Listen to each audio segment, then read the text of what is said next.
development, messaging, and storytelling.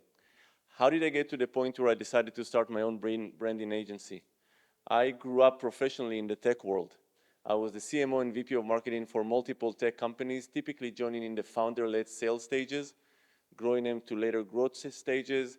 One company we're going to discuss in a second, we exited for $675 million, which was fun. Sadly for me, I wasn't the owner of the company. I was just the marketing person, but still a fun journey. Now, when it comes to investor pitching, we're going to break some common perceptions on how to pitch, on how to deliver, and how to persuade others to follow your vision. Okay? Now, mostly when we're speaking about investor pitching, a lot of people think that we need to go for impression, right? I have a business idea, I want to pitch to an investor, and I want to make sure that the investor is going to be hooked on my business idea, and I need to impress. But this is the one thing that I want you to take away from this presentation, to change this mindset and not go for impression, go for connection. Because connection will allow the investor in front of you to really be hooked to your vision. And I'm going to show you throughout this presentation how to establish that connection. Sounds good? So let's talk about the ways to connect with an investor. One of the most powerful ways, and you may have heard it before, is through storytelling. Now, storytelling is a term that is used and abused a lot. Everyone is saying storytelling, storytelling when it comes to investor pitching. But why is storytelling so powerful? To understand that, I would like to take you to an experiment that was done in Princeton University, not far from where I live in New Jersey. A scientist wanted to understand, why are we humans so gravitated towards stories? Why do we love going to the movies, reading books? Why are we binging on Netflix so much? What is it about stories that is getting us hooked so powerfully? So what he did, he said, you know what, I'm going to take a storyteller and I'm going to get 5 listeners and I'm going to scan their brain activity as they're listening to a story. So he put them all together in a machine called fMRI machine that is scanning for brain activity. He put the storyteller in one machine and the listeners, 5 listeners, each in their own machines. And he asked the storyteller, he said, okay, I want you to go on and tell the story. And then they found out something amazing that was happening. As she was going about telling her story, and the story was emotionally driven, it has some emotional component to it, her amygdala, the part of the brain that is responsible for emotional processing, lit up on the screen. It was an emotional story. The fascinating part is that the exact same time her amygdala started blinking on the screen, all 5 listeners' amygdala lit up on the screen as well, at the exact same time. So the scientists tell her, you know what? Now I want you to transition to a factual story that requires logic and reason. As she transitioned to this factual story, the frontal cortex, the part of the brain that is responsible for logic processing, lit up on the screen. Can you imagine what happened at the exact same time with the listener's brain? Their frontal cortex lit up on the screen as well. They repeated this experiment time and time again to prove that there is a scientific correlation between it. And it was astonishing to see. Every time the listener's story's part of the brain lit up on the screens, the storyteller's part of the brain lit up on the screens, the 5 listeners simultaneously lit up in the same area. It was so powerful they gave it a term, they call it brain coupling, when 2 brains become one. What happens is that when we tell a story, there is something in the human brain mechanism that allows us to be on the same wavelength. How many of you have heard this term before? We are on the same wave. We're talking about the same wave. This is it. This is the same wavelength, and it's called brain coupling. And this is the power behind storytelling. So let me tell you this. When you're sitting in a room in front of an investor, wouldn't it be phenomenal to have some brain coupling going with an investor? And this is why we're using storytelling in investor pitching. And this is why connection is so important. So now we understand the power of stories in bringing us on the same wavelength. The question is, what kind of stories do we tell? And this is where I want to bring this funky little person by the name of Daniel Kahneman. Who heard of Daniel Kahneman before? Show of hands. No one? Well, I'm about to introduce him to you. This is Daniel Kahneman, sadly passed away last year. He's a Nobel Prize winner who also lectured at the University of Princeton.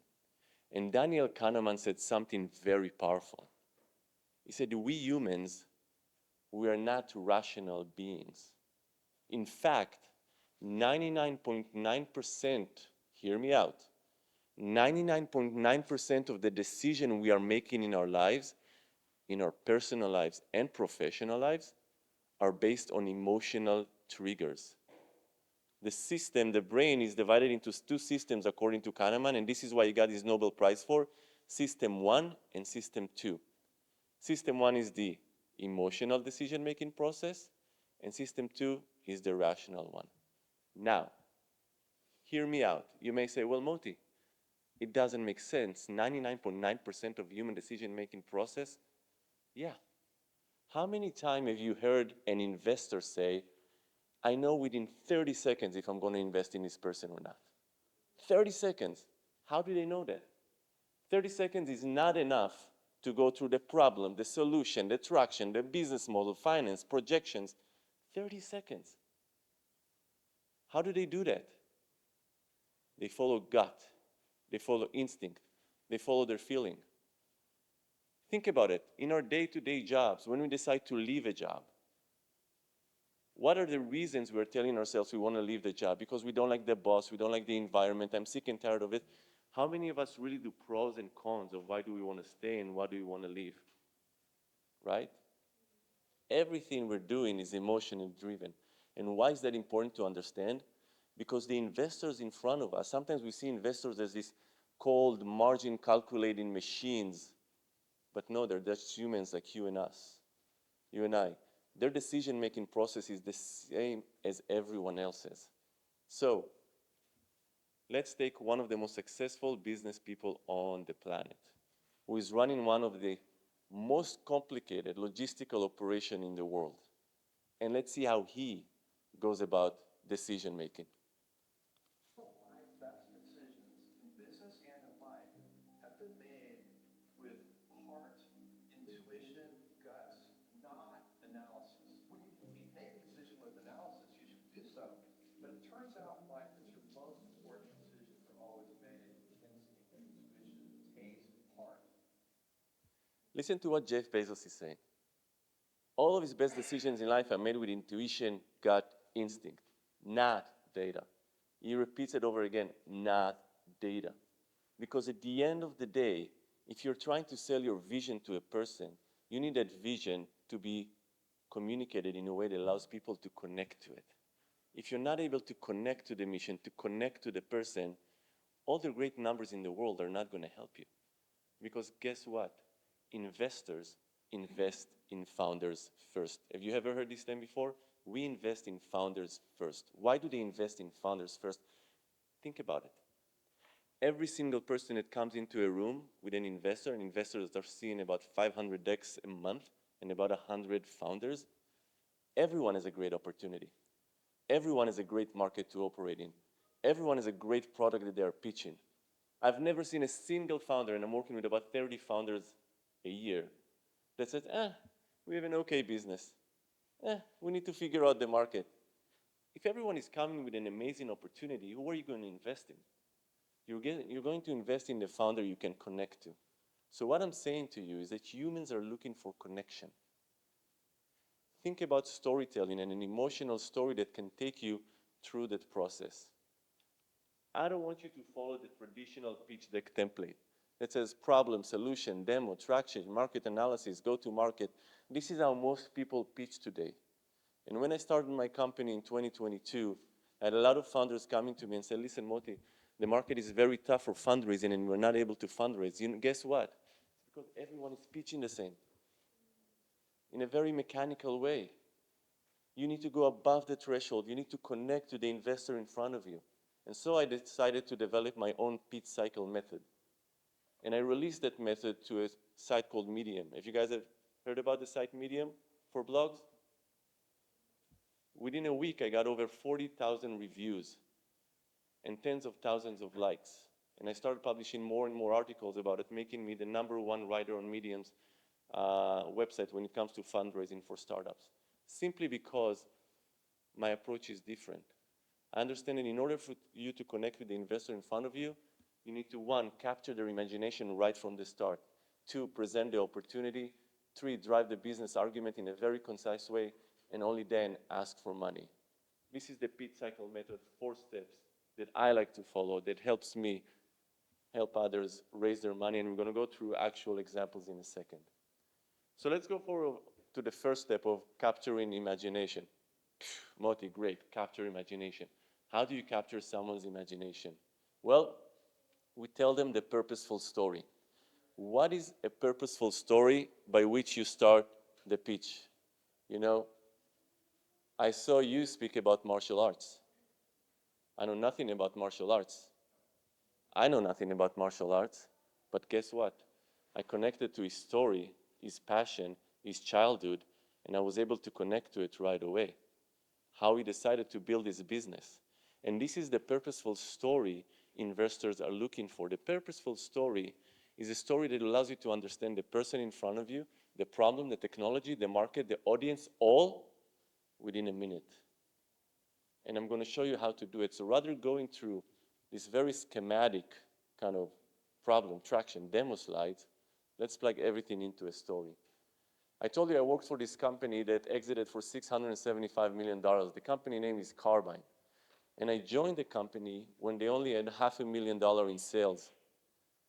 And right there at that moment, when I joined the company, a couple of weeks later, just a couple of weeks later, I was fortunate enough to sit next to a high net worth individual in this very fancy dinner. Now, don't get me wrong, I don't sit next to high net worth individuals every day, but I sat next to this person, and I show you through this story how to convince investors through a purposeful story. I sat next to her, and she said, Moti, what do you do for a living? I said, I can tell you what I do for a living, or I can tell you a story. Which one do you prefer? She raised her glass of wine and said, you know what, tell me a story. I said, great. Well, I work for this company, Carbine, that allows people for the first time to connect with 911 through text. Up until now, it was through phone, but they allow people to connect with 911 through text for the very first time. But let me tell you why it matters. You know, 2 weeks ago, in Starr County, Ohio, there was a call that was received in the 911 center. The dispatcher, as protocol dictates, answered the phone and said, 911, what's your emergency? There was no answer on the other line. He goes again, 911, what's your emergency? No answer on the line. He has to ask 3 times, that's the protocol. Third time, 911, what's your emergency? And then he starts hearing heavy breathing on the other side. He realized that the other person on the other line cannot communicate. So he decided to use Carbon technology. He sent a text to that person. And in the text he wrote, 911, what's your emergency? And on the other side, this woman replied and said, my husband, who got severely drunk, forced me to bed, beat me up, put a shotgun between us and told me that if I'm going to move, he's going to pull the trigger. He fell asleep. Please come quickly. She's texting everything to the 911 dispatcher. The 911 dispatcher calls the SWAT team. He sends them to the address. And this woman, in this amazing sense of resiliency, she texts the 911 operator and says, no sirens, please. You're going to wake him up. So he writes back, no sirens. The 911 dispatcher texts her and says, where in the house are you? She said, second floor, right to the stairs. The SWAT team is getting in. They're positioned on the second floor next to the room. And like in a Hollywood movie, he's texting her, on the count of 3, will you be able to stand up and run out? She replies, yes. And then he sends her a text, 3, 2, 1, and he writes, go. As soon as he hits go, he's telling on the radio to the officers to come into the room. The woman runs out. The officers are grabbing the woman. They're getting the husband without a single fire being shot. So I looked at the woman next to me and I told her, imagine what would have happened to that lady if she didn't have the ability to text 911. She looks at me and she says, Moti, I'm in. And I said, in what? She said, I'm investing. I never wanted her to invest. I just told her a purposeful story. Now think about it. I covered the problem, the solution, the technology, the market audience, the buyers, everything through a story. She knew nothing about 911 technology, but imagine, just imagine, if I would stood in front of her and said, well, Carbine provides cloud services to 911 centers across the country. So for the first time, people will call 911. We don't have the ability to talk over the phone. Now we have the ability to communicate versus text. Zero emotions, zero connections. Would she invest if I told her about the company this way? Absolutely not. So what I urge you to do as you're prepping for your investors meeting is to think about your purposeful story. Ask yourself, why am I doing what I'm doing? Why am I giving up everything in my life to solve this problem and drive that purposeful story, that meaningful story that will allow others to connect to you? Until today, the CEO of Carbine tells me, Moti, listen, I've raised over $100 million throughout the years of Carbine. That woman invested a hefty amount. And when I said a hefty amount, I don't mean $500,000. It's the first time someone invested in the company after a good due diligence, but didn't ask to meet me. She was so vested in the story that she invested even without meeting the CEO. So drive the purposeful story, make your technology secondary, make your business secondary. It's never about the technology. It's never about the product. It's all about the reason for which you're doing things. Why is that so important? Because when you're telling that story, investors will be able to pick up very quickly if you're truly passionate about it, or are you an opportunistic founder? They're not going for opportunistic founders. If you truly are going to leave everything to solve it, or is that just a novel idea that you think about it the last time you took a shower? Because at that moment when you tell your story, they'll know, one, if they can invest in you, because they'll know if you're going to fight for their money as much as you're going to fight to realize their vision. Now, there is another thing that we need to understand about stories and why they're so important. When we meet with investors, we're not going to get money at the end of that meeting. A lot of people think that I meet with investors to get money. That's true, but you're not going to get money at the end of the meeting. What is typically happening is that your investor is going to go to their board meeting, to their room, meet with their partners, and out of all the pitches they've heard so far, they'll have to decide, okay, which company are we going to add to their portfolio? So your job is to tell the investor you're meeting to tell your story better so they can communicate to the other partners and they all decide, okay, we're going to invest in it. More so, when you tell your story, you allow the person in front of you, the investor, to visualize what it is that you're doing and see if they can help you grow the business, bring customers, bring board members, whatever it is. Make sense? Any questions so far? Okay, so I'm either doing very good or very bad. Okay, so step one, capture imagination. Yes, go ahead. Understand here that first you have to connect with the emotion Yes, to the investor or the yes, other person. So, yeah, you don't sell your idea, you present your vision, what you're passionate about. yes.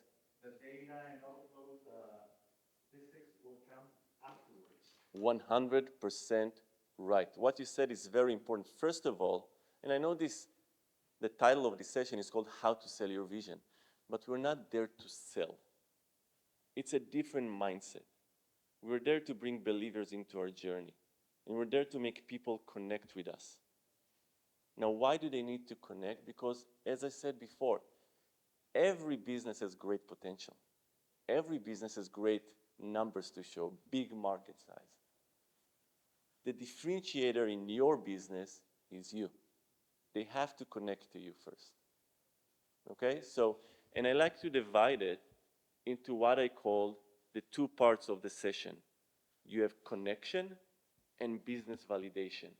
You can only go to business validation after you established connection. Most founders, because they're so eager to get the money, and it's an intense situation when you meet an investor because there is a lot at stake. They go through business validation first. That's wrong. Don't dump numbers, don't dump features, don't dump your technology, whatever it is. Connect with the person in front of you. Yes? When we talk about imagination and storytelling, when we deal with rational issues, it's very simple to follow a procedure. I deal with energy with dementia and PTSD people. Mm-hmm. How can we interfere or create a story to open up that imagination when they're not in a visional aspect? To bring them back from their world to the present. Yeah. And storytelling is very important, and not everybody can capture that attention, that imagination. That's a very good question. So he's asking, okay, how can I bring them into my world very quickly? Well, we just spoke about the power of storytelling, but there are two things that you need to do. And I like to do it when I'm pitching as well. One is to start with a question. You can ask the person in front of you, before I start my pitch, let me ask you a question. Again, like he did. He did it very well in his presentation. How many of you in the crowd have ADHD? Everyone does. None of you raised your hand, but you all have ADHD, whether you like to acknowledge it or not. And when you ask that question, then it follows up into a conversation. Have you ever had anyone in your family with dementia, suffering with ADHD? Most likely the answer is no, is yes. And then you're going to say, okay, you probably walked through the experience of 1, 2, 3. Let me tell you why we're doing what we're doing. And when you say that sentence to someone, let me tell you why we're doing what we are doing, all of a sudden you open up an emotional spectrum. And go back, look, every business, it's very important to remember, every business is there to solve a human problem. Humans are the ones paying for your services or your product. The reason you started a business is because you're solving a human problem. So there is a human story behind every business. I don't care if you're in AI, in construction, in dating, in government security services, there is a human problem you're solving. Tap on that human problem. Ask a question. You'll be surprised to hear everyone says, yes, my father has dementia. Yes, my uncle has dementia. I want to tell you why we decided to deal with this problem. And when you tell people the why, then they'll follow. Make sense? Of course. So make the technology secondary. I want to introduce another funky person. His name is John Medina. John Medina wrote a book called Brain Rules, and it was featured in the Harvard Business Review. And what John Medina is saying is, look, the way the human brain operates is very simple. We don't have the ability to understand details unless we understand the meaning of them first. It's a principle that he calls meaning over details. Going back to what he asked and the way I answered to him, when you're starting your pitch, allow people to understand the meaning of what you do. And then when you dump in all the numbers and all the features, everything will be in context to that story. So after I told her the carbine story, she asked me, how does it work? To which I said, it's essentially like Zoom. 911 centers who are using the carbine technology send a link to the phone the person says, this is your 911 dispatcher, they click on the link, and then they give permission to text. Again, if I would have started with that, she wouldn't have the meaning and the context to understand what I'm saying. So always understand this principle of meaning over details. The other thing is that I want you to know, when you're dealing with meaning over details, it puts everything in perspective, okay? The reason we are doing it is because we are putting the investor's brain to work. We don't just present data, we make the investor visualize the data and we put their brain to work. One of the principles I like to teach when it comes to investor pitching is to let investors do the math. What does it mean to let investors do the math? A lot of time when startup founders are pitching to investors, they will say, it's a $5 billion market, right? They want to impress the investors by throwing big numbers. But good stories, good pitches are built on tension, on friction. And we want to allow the human brain in front of us, the investor, to understand those numbers. So you can say, and this is a company I work with called Learned Hand. It's an AI legal tech company. We raised $5 million on their seed round with nothing but a presentation. But when we pitched Learned Hand into the investors, this is what we said. Look, in the court system in the US today, judges are caving under the workload. There are 100 million cases per year in the court system in the US. 3 billion legal documents, only 30,000 judges, which means every judge has, on average, 500 pages to review daily. There is no way any human on the planet can review 500 pages daily while working, while doing their job. It's impossible. And that is why no court is meeting the national standards for trial time. That is why we have rushed trials. That is why we have people waiting for trials in prison for a long time, because we're not able to process all those documents in time. Everyone is caving under the pressure. So when you're presenting information this way, you're bringing friction and tension into the pitch. You let the investor's brain process the information, rather you saying, the court market in the US, the legal market in the US, it's a $10 billion market. No, you just walked me through the problem. I understand the market now. I understand the intensity of the problem. And so we came up with a tagline for Learned Hand, for AI that helps judges process more information easier, so judges spend less time getting it done and more time getting it right. Again, an emotional appeal to the investor. $5 million seed raised, nothing but a presentation in their hand. We want to bring that intensity into the pitch.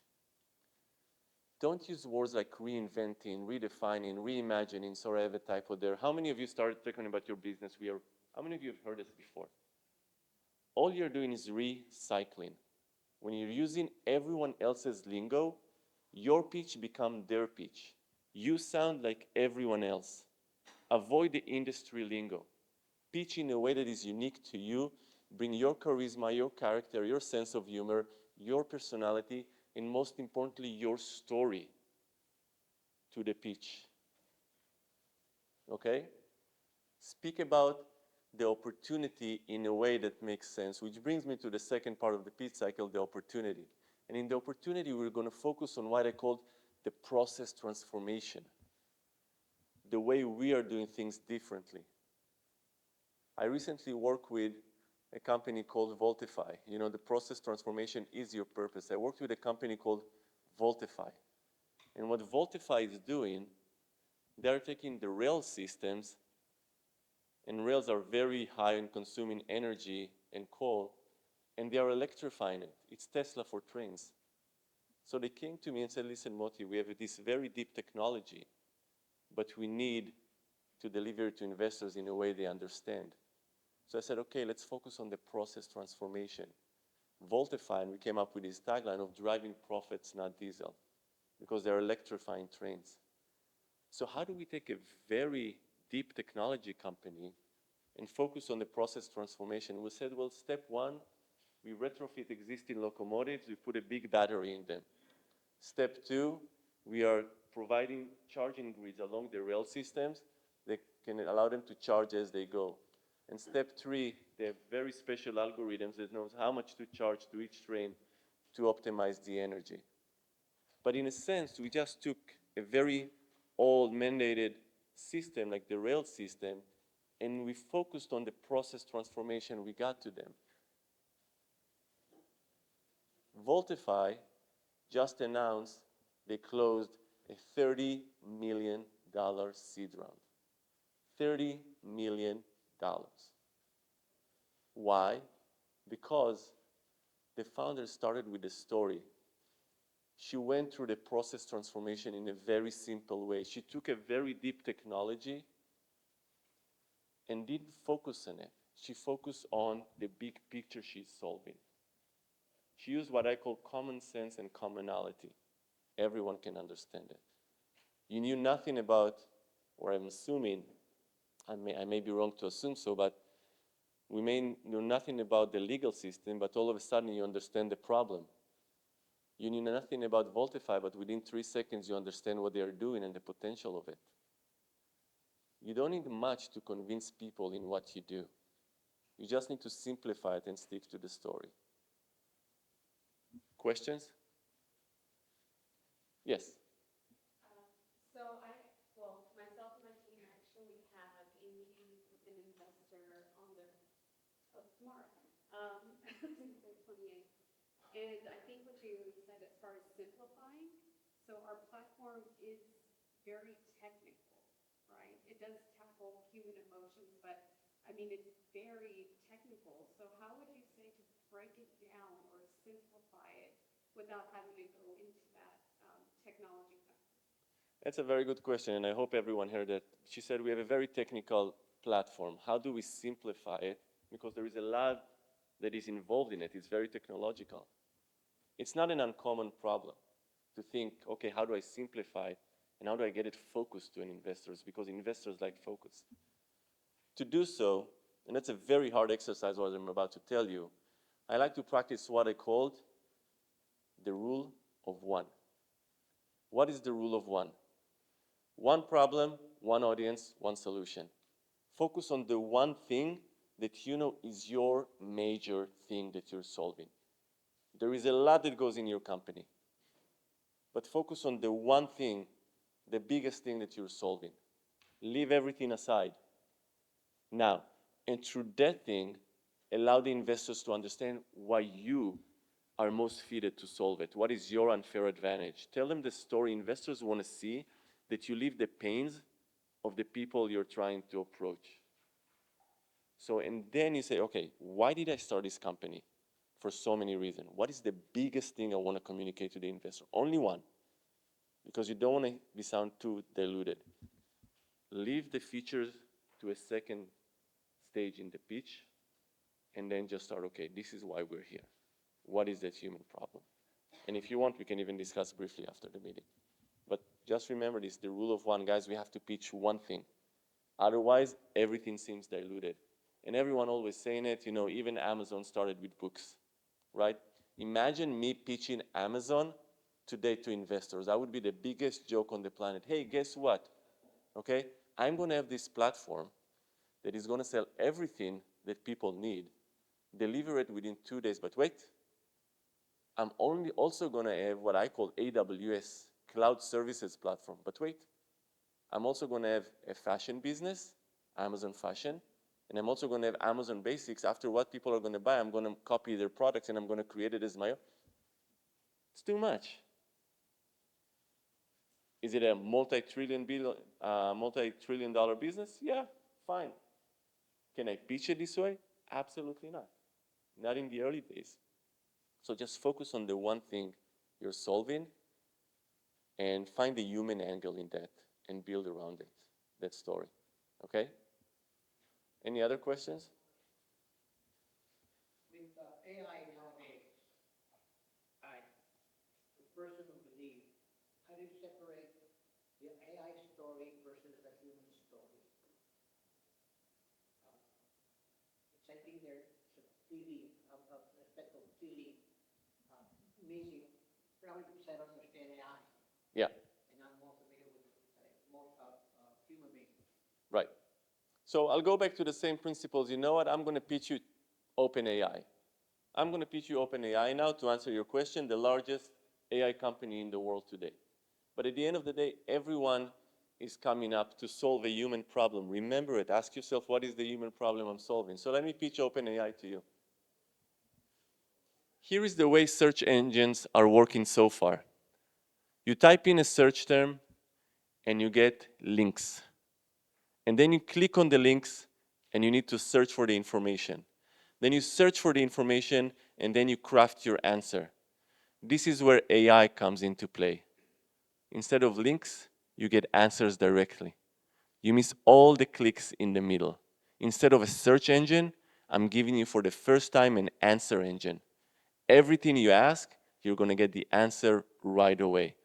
So stop wasting time on browsing through clicks, browsing through pages. It's going to know you and give you the answers the way you want them. I dumbed it down. There is much more to OpenAI than this. But you initially, and that's how they pitched it, it's an answer engine. They didn't go about Sora and videos and crafting videos and animations and all of that. They just simply changed the way people search. Now, there is a lot of AI companies that are coming out there, and if you're an AI company, there is one thing that I will tell you, don't scream AI at the beginning of your pitch. Why? Because everyone is screaming AI. Focus on the process transformation, the change in the way humans act. You know why? Because, and let me tell you this, another misconception, your product and technology are not scalable. Whatever your product you're developing, it's not scalable. What is scalable is the process transformation you're going to bring to many companies across many verticals. You're going to change the way people operate in many companies. The product is the same. What is scalable is the magnitude of usage. And investors know that your product is going to change 1,000,000 times from the moment they invest until the moment it hits the market. But what they want to know is through how many people can this thing be applied? How is it going to change the way people interact daily? That's the process transformation. The process transformation is the scalable thing, not your product. And that is why you should focus on that and not your technology. Okay? So at the end of the day, what we need to understand is that people don't listen anymore. People don't read anymore. So what we need to make them do is visualize. Walk them through your solution. Break down the technology like we just did with Voltify, a deep tech company, very complicated, but we allow them to visualize the process transformation. Step 3 is the business argument. You know, after you've done this, we've achieved the connection. Now we're driving into the business validation. This is very important. The two most urgent questions that investors want you to answer is why you and why now? What is your unfair advantage? When we are meeting with investors, a lot of time in the team slide, we're showing logos, we're talking about our resumes, great. But we want to understand what is your unfair advantage and why are you best suited to solve this problem than anyone else? And lastly, why now? A company without urgency is novelty. You have to describe why now. And lastly, and that's the fun part, asking for money. Right? That's the fun part. Everyone loves asking for money. Now, seriously speaking, no one likes being asked for money, and no one likes asking for money. Even investors don't like it when people ask them for money, and that's their job. Every day, more and more people are coming in and they want millions of dollars. So here's what I want to urge you to do when it comes to investor pitching. Don't ask for money. That's another conception I would like for you to break loose of. And you're going to say, well, Moti, the entire purpose of investor pitching is to ask for money. I'm not saying don't say you need money. I'm saying don't ask your money because you built an amazing pitch.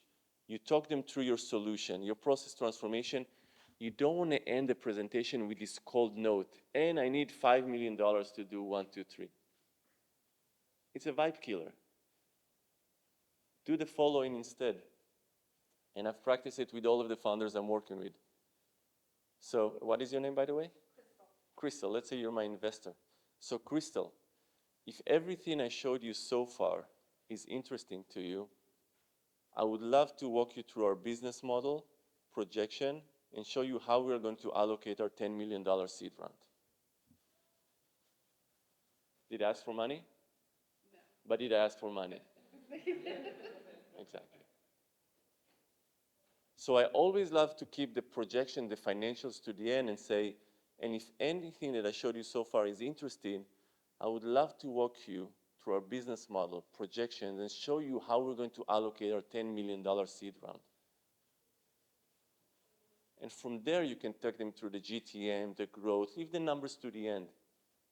What we found is that there is a 40% likelihood of them nodding and say, yes, I want to learn more. Walk me through your GTM, walk me through your growth projection.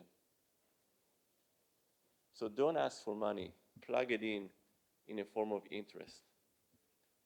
So lastly, I would like to show you a picture of me as a kid with my father. My father was a military guy, very good guy, very tough guy. Whenever I used to be in trouble, he would tell me, and I would come to him and he would caught me, making problems. I would come up with excuses.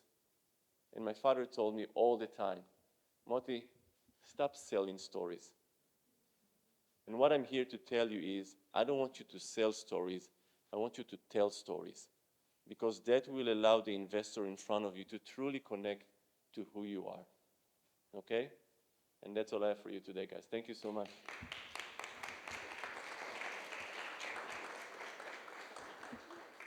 Any last questions?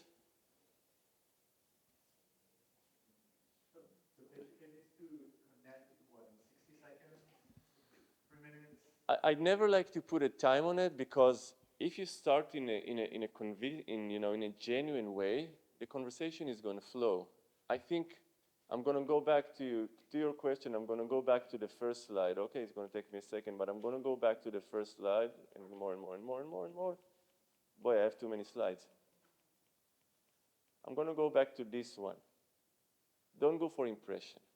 Go for connection. Don't come in and say, okay, I need to prove to this person that I have a successful business model. They don't want a successful business model. They want to get to know you first. They want to know if they're going to get in bed with you. And that's the most important thing. Remember, connection, then business validation. Yeah. So where did you, I guess, get your training on how you present yourself? What's your influence? That's a very good question. I think that inherently we all have our own magic. Everyone is good at something. I was always attracted to public speaking and communications. I got my master's degree from Columbia University in strategic communications. I stayed to teach in that program that I graduated from public speaking. I was always drawn to storytelling. Every company I led as a CMO and VP of marketing, I was always focused on content. To me, content is the number one growth driver of any business. And good, relevant content, good storytelling can really drive you well. So, some kids love mechanics. They love to deal with cars. Some kids love to deal with fashion. I was always drawn to stories. I don't know why. It was just my thing.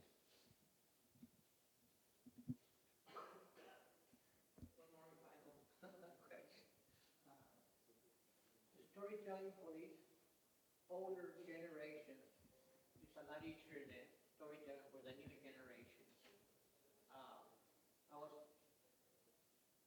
was going to meeting with a couple of members, and one of the things that they asked me is, okay, what can we do to improve the communication? I said, well, in your programs, write storytelling. Yeah. And then put storytelling in the English department or another version of common sense. But how can we integrate it to the educational system? Actually, I would argue the opposite. I would argue that today's generation is more into storytelling than the older generation. Today's generation is actually able, if you ask me, to visualize better and process information better through stories and content than the older generation because they are consuming stories daily and they are trained to visualize. What's beautiful about current generation is that they are trained to visualize.